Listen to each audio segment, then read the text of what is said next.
Now, rendezvousing from this alley, we want to scour the southwest portion of downtown. I'm sure we may be able to stop the ambush before they get there and... Well, an eavesdropper? Or have you just suddenly decided to wake up? Granted, it's difficult to tell the time in such a dark facility as ours. Well, now that you're awake, I'll be handling this one. Agents, if you wouldn't mind leaving us on our lonesome for a few minutes. Now. Thank you. Now, back to you. You're looking a little worse for wear, aren't you? You could say the same for me. We all age, old friend. You certainly aren't the wide-eyed child with a big heart I grew up with. Maybe, just maybe, I just look better for my age than you do. Oh, that hit a nerve, didn't it? You've still kept your sharp tongue all these years, haven't you? It's one of your qualities that I would never forget. You know, the agents don't trust me being around you. Even through their pitch-black glasses and stiff suits, you can see it. If you weren't locked in this, I wouldn't even think of being alone with you. You've made your fellow citizens view you as the bane of their city, and you've given them reason enough to believe so. Hit and body slam that glass wall all you want, and yet it will never break. State-of-the-art technology. You've stolen quite a bit of that, correct? By continuing to fruitlessly hit this, you'll only tire yourself out and aggravate your wounds. Yes. Wounds you received from your capture. The ones I, or rather my crew, gave you. It wasn't one of your most graceful performances, I would say. Even from where I was, circling up on a helicopter, I could see it. All over your face and body. You know what it was? Fear. Thick and saturated fear. You'd finally met your match, hadn't you? I've seen it enough to know. Fear can make even the most experienced villain commit an erroneous move. However, you were lucky enough to still retain some of your skills.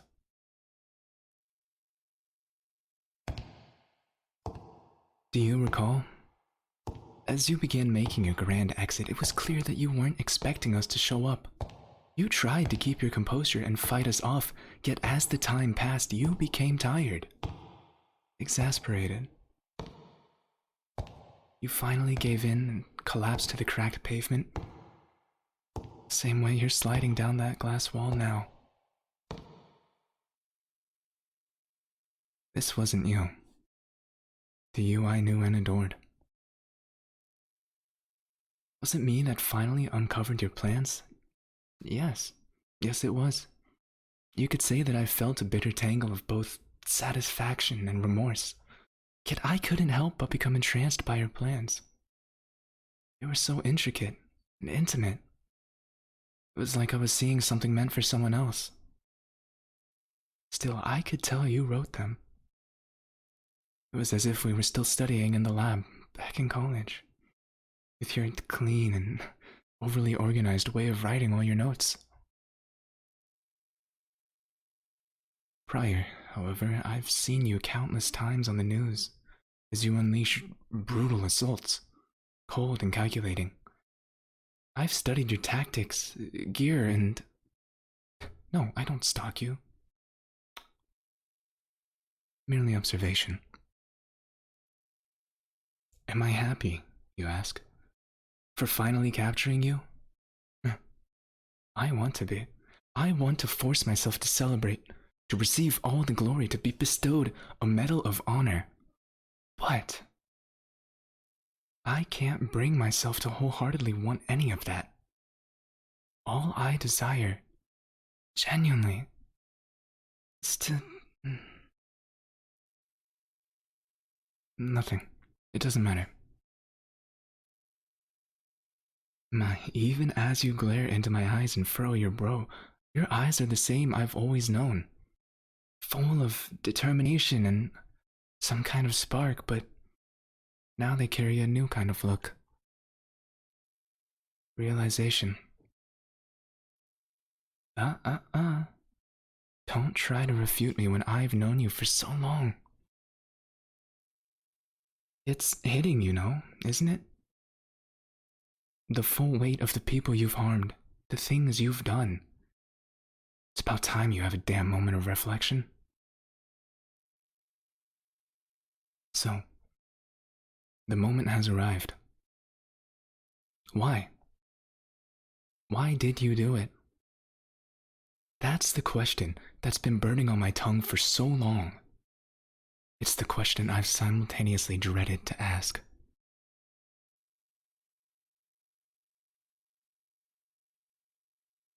And I see him. You were tired. Tired of people having overly high expectations? Being the prodigal child? Of being perfect? You were sick of the scummy way the world had treated you as a kid, only to have them switch up when you brought impeccable grades and college admissions. Ergo, you despised how they only valued you for their own advantage. It's not pretty, is it? The way you can be treated like a napkin. Used when you're needed, and thrown away when someone decided they've had enough of you. That's politics. Remember how I used to work on a campaign for the senator with gel-caked hair? I wasn't paid, despite the guy being richer than a mother. I moved to state offices all alone, and the stress was horrible. I wanted to serve the public with all of my heart and soul, but they hated me for it. Once I made it here, I was weary and battered, as if I'd fought numerous wars. But I made the promise to remember the wrongs that had been committed against me, and prevent them from happening to others. Not to worsen what was wrong with the world. And I wish you would have done the same thing. But it's never too late to reverse your misdeeds, and no one needs to go through it alone. I want to.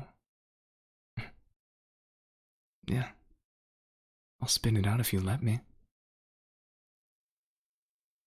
I want to help you. I want to be by your side as you mend your errors and pick up the pieces of your life. Only, I wish I could have been there sooner. What? No, I never said I wanted to be with you or anything. No, don't give me that smirk. You're in a cell, for God's sake. You have nothing to sneer about. This is strictly a guidance offer. Come on, don't tell me you're pouting. My cheeks are not red. I wear this thick pantsuit all day. I'm bound to be hot. Now, I have business to take care of. The agents will come in soon enough to check up on your wounds. Be good for them, and for me, alright? From now on, consider this the beginning of your long, new chapter.